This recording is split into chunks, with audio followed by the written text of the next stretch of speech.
I am back.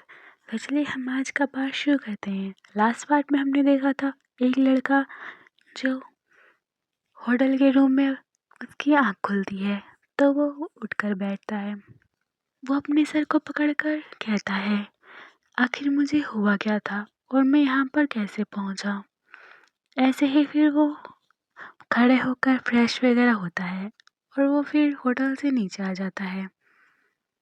नीचे आकर वो अपनी पॉकेट में हाथ डालता है तो उसे अपनी पॉकेट में कार की की मिलती है। तो वो उन्हें निकाल कर अपनी कार को ढूंढता है और वो फिर जब उस कार की से उसका लॉक खुल जाता है तो वो पहचान जाता है कि ये मेरी कार है और फिर वो उस कार में बैठकर अपने घर जाने लगता है। वो लड़का सोच ही रहा था कि आखिर मेरे साथ क्या हुआ है और मैं उस होटल में कैसे पहुंचा हूँ। इस वजह से उसके सर में भी बहुत ज़्यादा दर्द हो रहा था।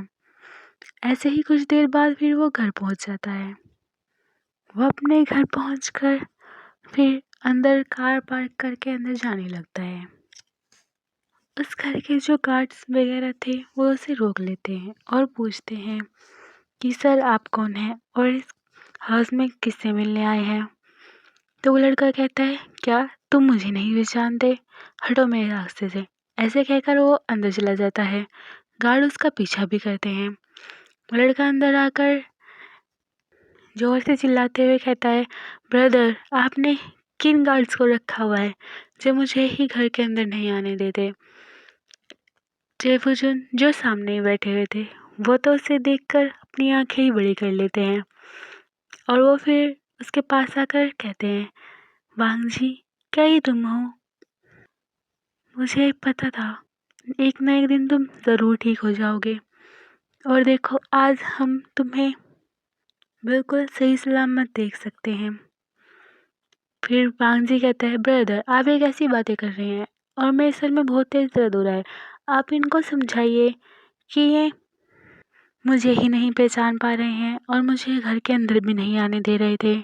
जेवुजुन फिर उस गार्ड को वहाँ से भेज देता है। जेवुजुन वांग जी से कहता है, वांग जी तुम कैसे ठीक हुए और तुम पूरी रात थे कहाँ पर आज। वांग जी कहता है, मुझे नहीं याद है ब्रदर मेरे साथ आखिर हुआ क्या था। जेवुजुन कहते हैं, इतने सालों बाद भी तुम ऐसे के ऐसे ही दिख रहे हो।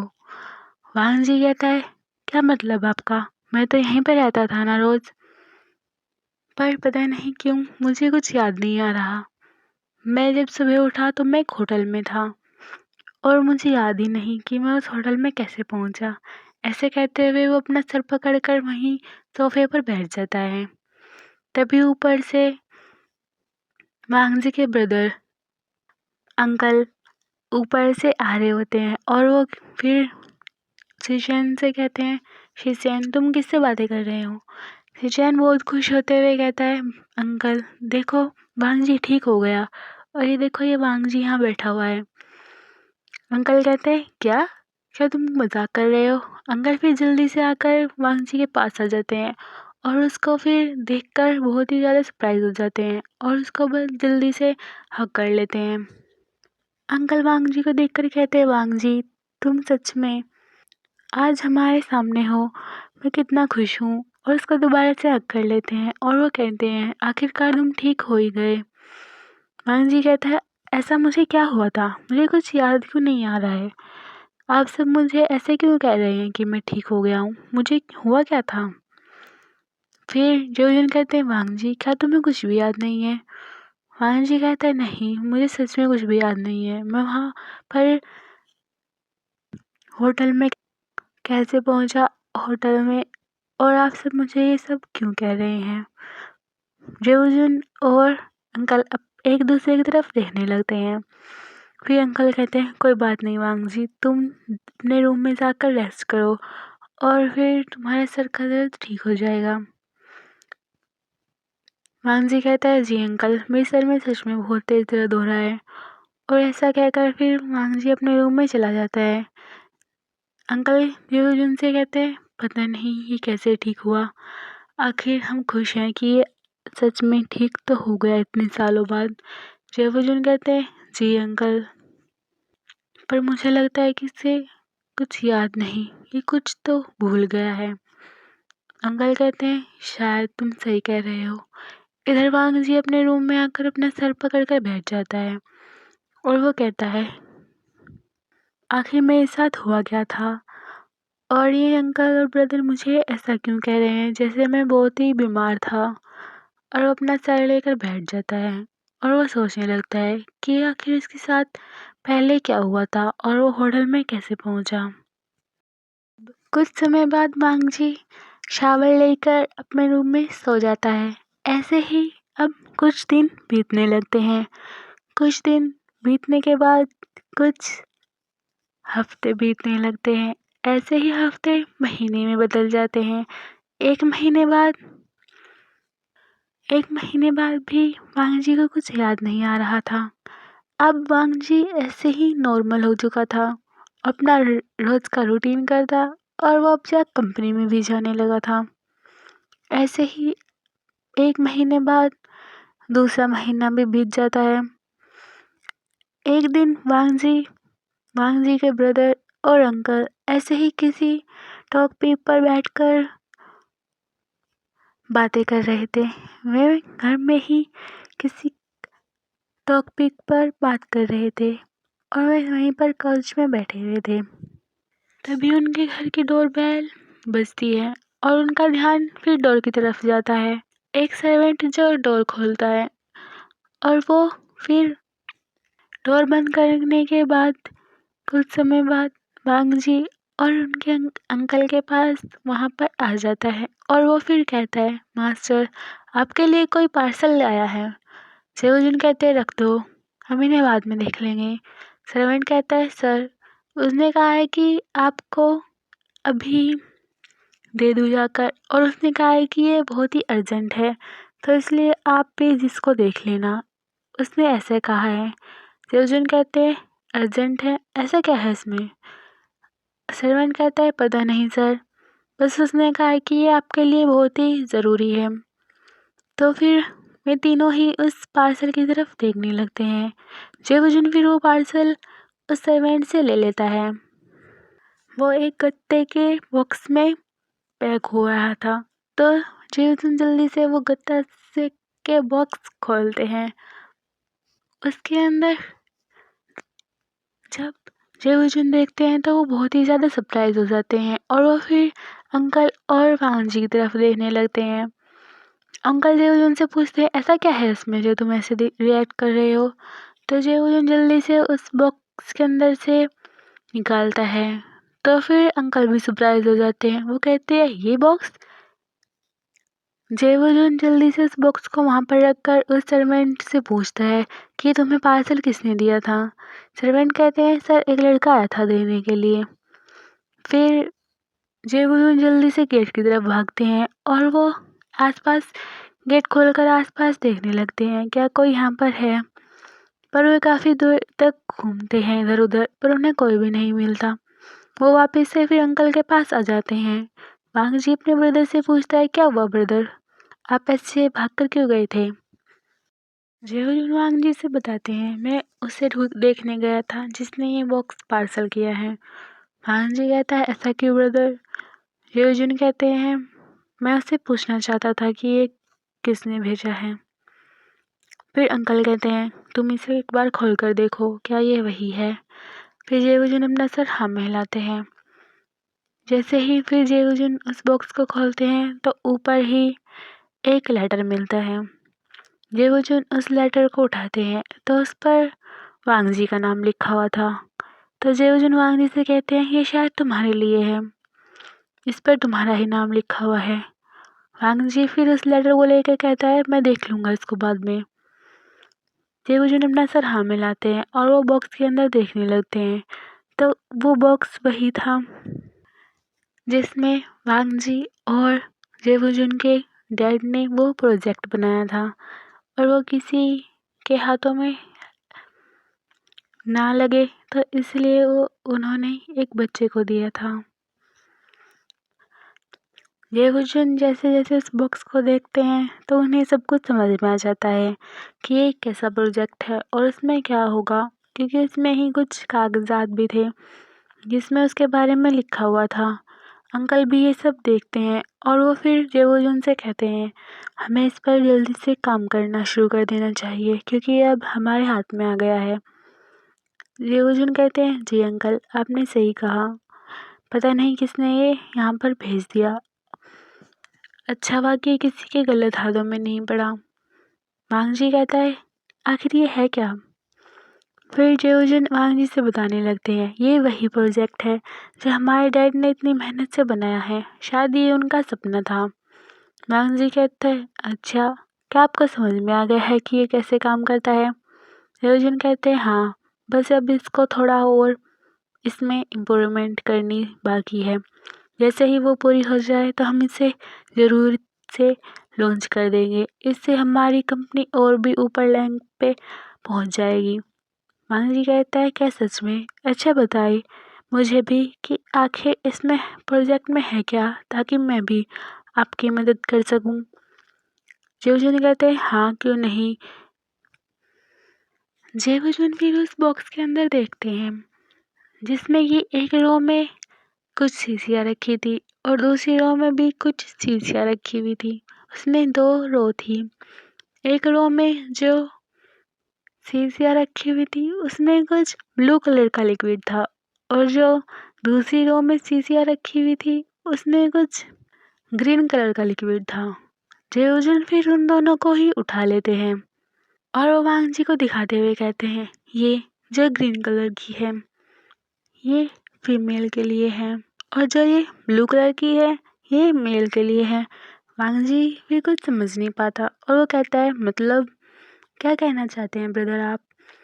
फिर वो आराम से उन दोनों शीशियों को टेबल पे रखते हुए कहते हैं ये जो फीमेल वाली है, अगर कोई फीमेल इसे हल्का भी कुछ बूंदे भी पी लेती हैं तो वो कुछ समय के लिए हर किसी को दिखना बंद हो जाती है।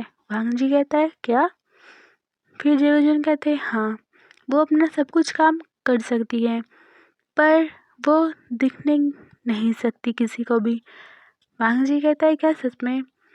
जेवजुन कहते हैं हाँ, बस वो उसी पर्सन को दिखेगी जो उसे दिल से अपना मानता हो, जो उसे सच्चा प्यार करता हो, या फिर यूँ कहे जो फ्यूचर में उससे सच्चा प्यार करेगा वो उसे ही दिखेगी और वो किसी भी अदर पर्सन को नहीं दिख सकती। वांग जी कहता है ऐसा भी कुछ होता है? जेवजुन कहते हैं इसी प्रोजेक्ट पर तो डैड काम कर रहे थे ना। वांग जी कहता है पता नहीं पर मेरे कुछ भी याद नहीं है। जेवजुन फिर उस ब्लू वाली को दिखाकर कहते हैं ऐसे ही मेल के साथ होता है, वो भी अगर इसमें से कुछ बूंदे ले लेते हैं तो वो किसी को भी नहीं दिखाई देंगे, वो भी उसे ही दिखाई देंगे जो कि उससे सच्चा प्यार करे, वो चाहे फ्यूचर में करे या फिर अभी करता हो। वांग जी कहता है इसका मतलब हम उस पर्सन को चेक कर सकते हैं अपने लिए। जेवजिन कहते हैं हाँ, तुम ऐसा कह सकते हो।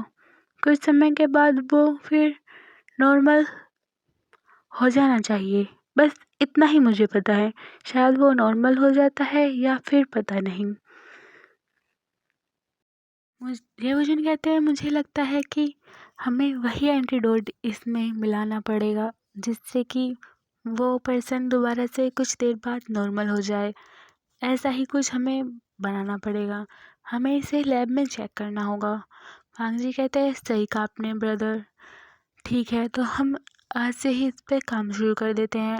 अंकल कहते हैं रुको, पहले जो हमारे बिजनेस की मीटिंगें चल रही है पहले उसे ठीक करो और ये बात यहाँ से बाहर नहीं जानी चाहिए। वांग जी और जेवजुन अपना सर हाँ मिलाते हैं। वांग जी भी जो अब अपने ब्रदर और अंकल के साथ अच्छे से कंपनी को चलाना शुरू कर दिया था, वो भी अब अपने प्रोजेक्ट को लॉन्च खुद ही करता और उनसे मिलने वाला क्रेडिट भी अपने ऊपर ही लेता और उस वजह से वो पहले से ही बहुत ज़्यादा पॉपुलर था और वो अब सबके नज़रों में भी आ चुका था। सभी उसे देखकर बहुत हैरान थे कि ये इतने सालों में अब आगे क्यों आया है। वांग जी जो अब अपनी नॉर्मल सी लाइफ जीना स्टार्ट कर चुका था। इन 2 महीनों में बहुत ही कुछ बदल चुका था। वांग जी जो बहुत ही कोल्ड था और वो अब भी बहुत ही कोल्ड पर्सन बन चुका था। अपने ऑफिस में भी सब उसे बहुत ही कोल्ड नज़रों से देखते थे कि वो कितना कोल्ड और कितना ब्रिलियंट बन चुका है। भांग जी वैसे तो अपने में ही रहना पसंद करता था, पर फिर भी अंकल और वो ब्रदर के साथ अपना टाइम एंजॉय करना पसंद करता था। अब वांग जी वहाँ से उस कोर्ट से उठकर अपने रूम में जाना स्टार्ट कर देता है। तभी जियोजुन कहते हैं, वांग जी तुम ये लेटर भूल रहे हो। वांग जी अपना सर पीछे घुमाकर देखता है तो वो लेटर जो उसे उस बॉक्स से मिला था वो वहीं पर रखा हुआ था। वांग जी फिर उसे उठाकर अपने रूम में चला जाता है। वांग जी उस लेटर को एक ड्रॉर में रख देता है और वो जाकर फिर फ्रेश वगैरह होकर अपने रूम में बैठ जाता है। वांग जी फ्रेश होकर अपने बेड पर लेटकर यही सोच रहा था, अगर मैं अपने ऊपर उस प्रोजेक्ट को यूज़ करूँ तो। वांग जी यही सब सोच रहा था, अगर मैं अपने ऊपर यूज़ करूँगा तो क्या मुझे भी अपना लव मिलेगा जो सिर्फ मेरे लिए होगा। वांग जी यही सोचकर फिर वो अपनी आंखें बंद कर लेता है। इसी दौरान उसे कुछ फ्लैशबैक याद आता है जिसमें वो कार चला रहा था। एक काली सी कार में बैठा हुआ था और वो किसी को घूरे जा रहा था। भांग जी ये सब देखकर फिर अपनी आंखें खोलता है और वो सोचता है ये सब क्या था। ऐसा सोचकर वो दोबारा से लेट जाता है और वो फिर सो जाता है। अब ऐसे ही करते करते कुछ समय बीतता रहता है। कुछ समय बीतने के साथ कुछ महीने बीतते हैं। ऐसे ही महीनों के साथ अभी में महीने सालों में बदल गए थे। इन महीनों और सालों के साथ बदलने के साथ अब वांग जी भी दिन पर दिन बदलता जा रहा था।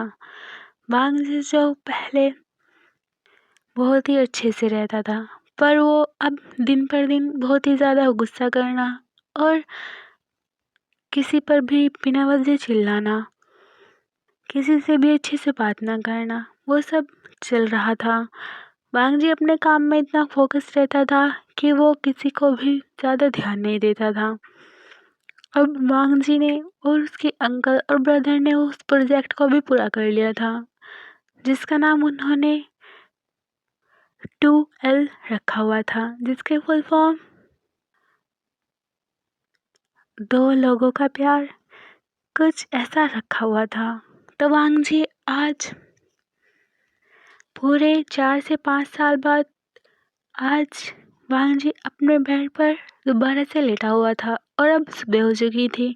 वांग जी जो अब बहुत ही ज़्यादा घबराहट से उठता है और वो अपने सर को दोबारा पकड़ लेता है और वो सोचता है, आखिर इतने साल हो गए मुझे, कुछ सपने जो मुझे रोज आते रहते हैं, पता नहीं आखिर इनका मतलब क्या है, इन्हें मैं अच्छे से ढूंढ क्यों नहीं पाता हूँ। वांग जी यही सब सोच रहा होता है। वांग जी सोचता है कि आखिर क्या है, ऐसा लगता है कि जैसे मैंने ये सब कहीं तो पहले देखा हुआ है, और वह ऐसे ही अपना सर पकड़ लेता है। फिर वांग जी अपने बिस्तर से उठकर वॉशरूम में जाता है और फ्रेश वगैरह होकर बाहर कबर्ड में आता है। वांग जी सोचता है, आज हमारी कंपनी उस प्रोजेक्ट को लॉन्च कर चुकी है और उस प्रोजेक्ट की वजह से आज हमें अवार्ड भी मिलने वाला है। आज हम उसी अवार्ड में जाने वाले हैं। और ऐसा कहते हुए, ऐसे सोचते हुए वांग जी तैयार होने लगता है।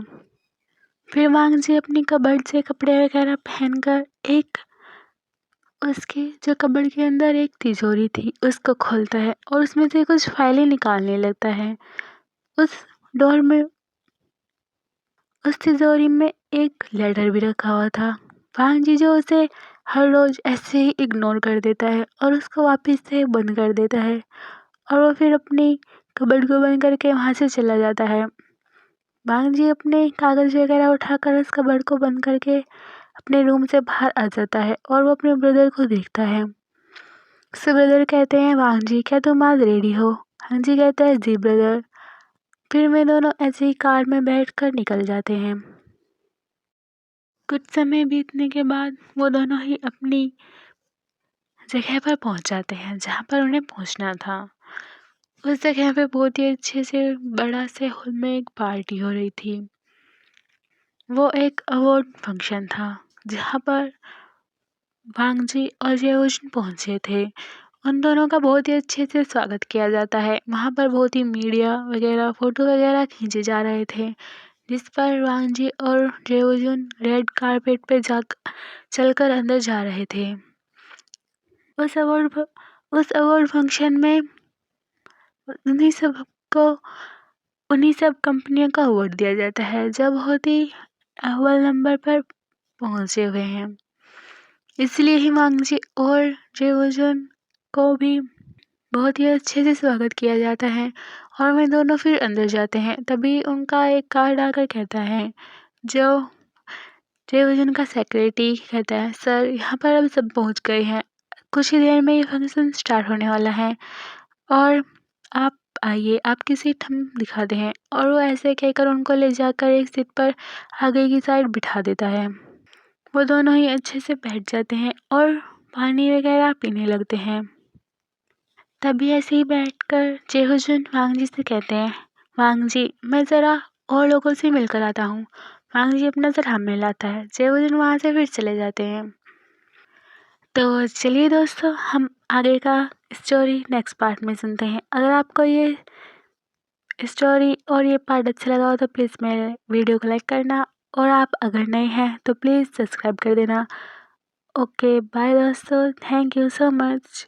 और हाँ, लेट से वीडियो डालने के लिए I am sorry. Thank you, bye.